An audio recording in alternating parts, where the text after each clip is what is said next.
እንዴት ነሽ? ደህና ነሽ? በዓል እንዴት ነው? ቆንጆ ነው፣ ቆንጆ ነው። ምን ነው በዓልን አልመሰልሽም? አይ እዛ ቤት ነው። እዛ አንዱ እንትን ታብሎ ሰው ሞቶ ለቅሶ ደርሰን መጣን ነው እውነት። በስመ አብ ምን ጉድ ነው? ምን ሰው አገኘሽ እንዴ? አገኘሁ እኮ አገኘሁ። እግዚአብሔር ይመስገን። በእናትሽ ከስልማ ይሻላል ወይ? አዎ ብለሽ ይሻለኛል።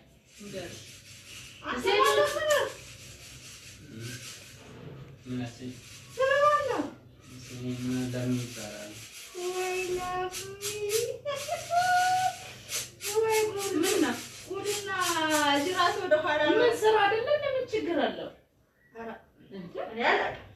ስራ ነው። ምን ችግር አለው? አቤት አቤት ነገሩ ሴቶቹ አስቸጋሪ ነው። አንቺ ጋር የሚገቡት እና እየመጡ እያፈገዙ ነው እና ለዛ ተቸግረን እንደ 5 ሴት ተገባ 5ቱም አርግዘው ነው የወጡት። እኔ ብለው ግን አንተ ወዴት እየመጣ ይሄኛውን ማስወግቼ ነው እኔ እዚህ ነው። ሁሉም ነገር ትችላለህ? እንደው ዘራ መሻገር እችላለሁ።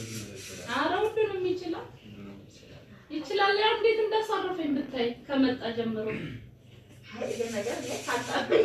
እኔ ወይ ነገርኩሽ መስሎኝ ካሴትማ 10 እጅ ይሻላል። እንዴ ዘንድሮ እንዴት ነው ማለት ከዚህ በሰርተህ ታውቃለህ? አዎ ሰርቻለሁ። እንዴ ተማረ ሼፍ እኮ ነው።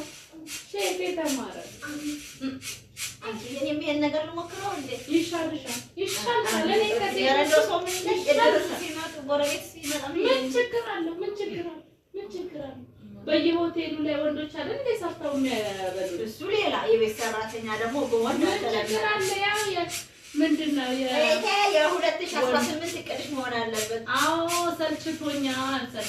ሴቶቹ ሰለችኝ ብታይ እንጂ አንዷን እንደው ወይ ሳይቀር ግን እሱ ቡና ያፈላውን አልጠጣም።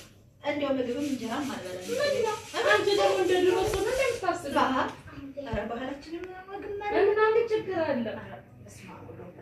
ይሄማ የጾታዊ እኩልነትን እንትን ያለው እንደውም አላደግንበትም።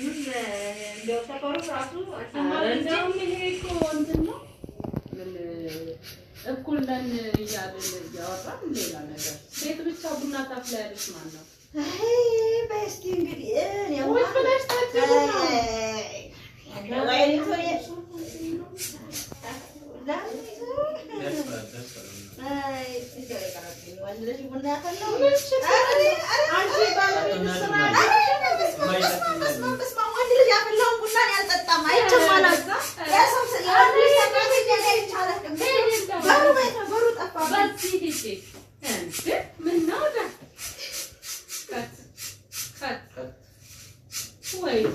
ወይ ጉድ